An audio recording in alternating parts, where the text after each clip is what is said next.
Do you have some 8.5 by 11 pattern paper in your stash that you need to use up? Hi, I'm Jess from JessCrafts.com, and I'm here to help you make the most of your crafty supplies and time. So let's get making. Today I have 8.5 by 11 paper busting template number 3. That means there are 2 other 8.5 by 11 paper busting templates over at JessCrafts.com, and there are also some for many other sizes. These work with A2 size cards, but I have paper busting templates for other sizes of card like Slimline and 5x7, and for other sizes of paper like 12x12, 6x6, 6x8. So for today's template, you are going to make 4 cards, and so that's kind of represented by the 4 different colors in the template.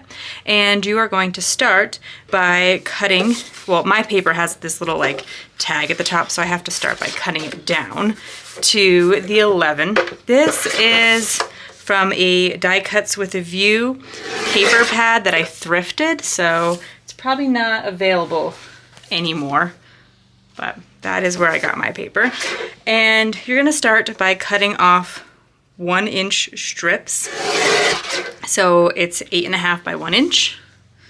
We'll do that again. Then these 2 are cut in half again. I'm just looking at my sketch. It tells you exactly what to do. And these are available for free download, so you can check the video description for that. So then I'm going to cut these in half again, so they are 4 1/4 by 1 inch. That's going to be the stripe across the card.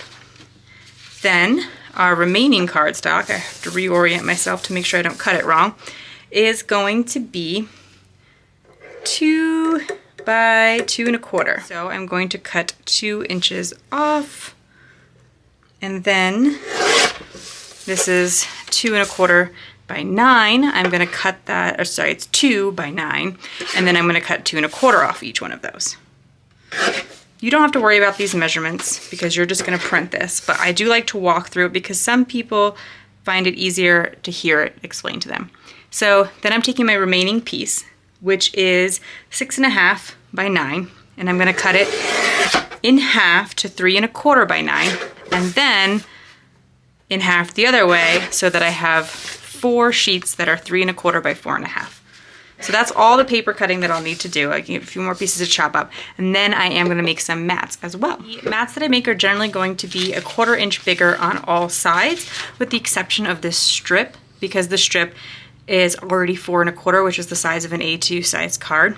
I'm not going to have any extra on the edges there. I did luckily have some scraps of this particular cardstock that I picked that were almost 1 1/4. So this is going to be, for me, a great scrap busting one. And I do always recommend that you go to your scraps first. And because that was 8.5 by 11, I'm going to be able to get my 2 pieces perfectly there.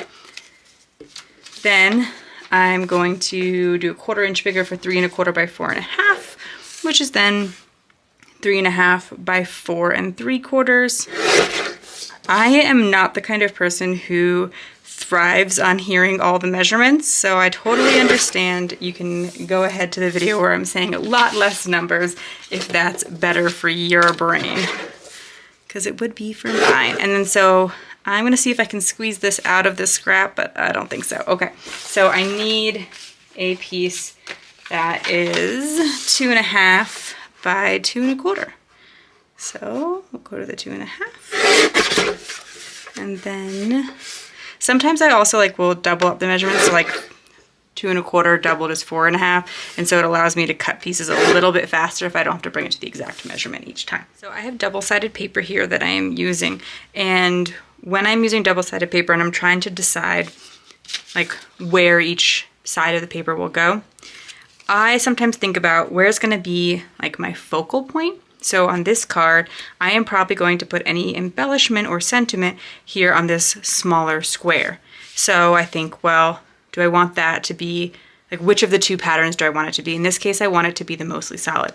Now, what I will note about this piece of paper that I chose is when I layer it up like this, I kind of noticed this strip doesn't even really need a mat. I'm probably going to do the mats just because, like I said, I had scraps that were perfectly sized for it.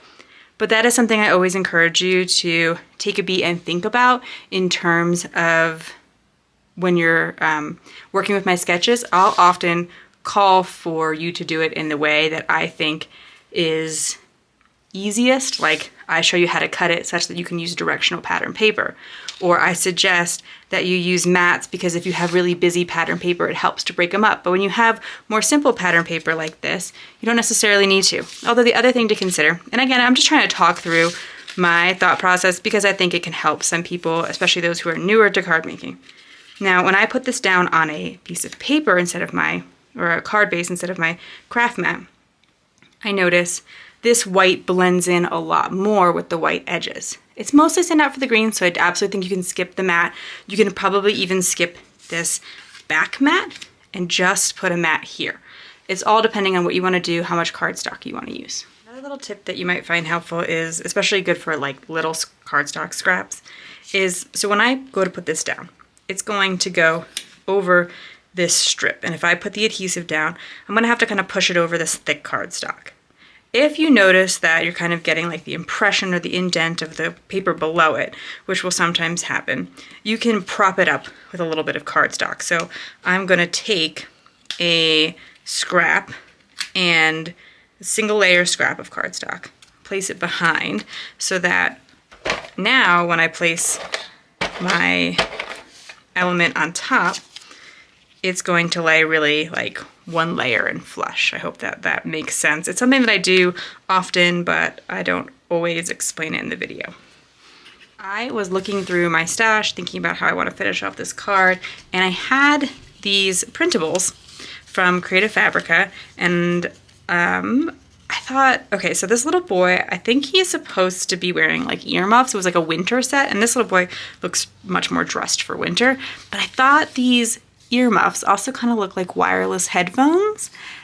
So I decided to add it to this card, even though it's not a very wintry card, and I'm going to put a Spanish hello sentiment on it.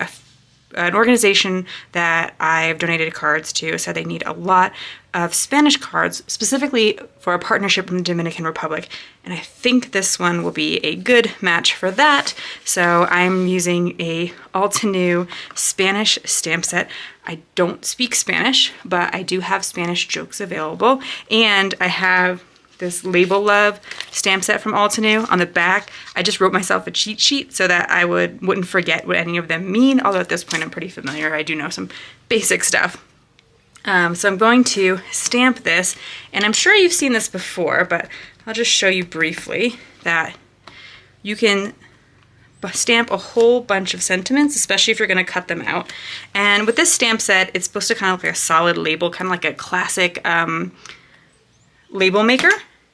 But if you are going to stamp a bunch of sentiments, you can then put it in your MISTI and then push it up and keep going and stamp a whole bunch and cut them out so that you don't have to keep repositioning things. I think with a stamp like this where it's pretty solid, a MISTI can be quite helpful, but I wouldn't want to have to keep repositioning the stamp in my MISTI. And I'm going to stamp it in blue just to pull in the blue from the scene. I really liked how the colors in this, since I already picked out some blue for the background, that worked out, the yellow from the dots, etc. I quickly trimmed out that sentiment with my scissor, and then I took 2 pieces of scrap cardstock, taped them together, and made fake foam tape to put a little bit of dimension behind these two. But you could of course use traditional foam tape. I just find it to be a great way to use some smaller cardstock scraps. If you found this video helpful, here's another video where you can find more ideas for enjoying your crafty time and supplies. Let me know you like this video with a share to your crafty community. Subscribe and click the bell so you don't miss the next template or tutorial, and check the video description for product links. See you in the next video.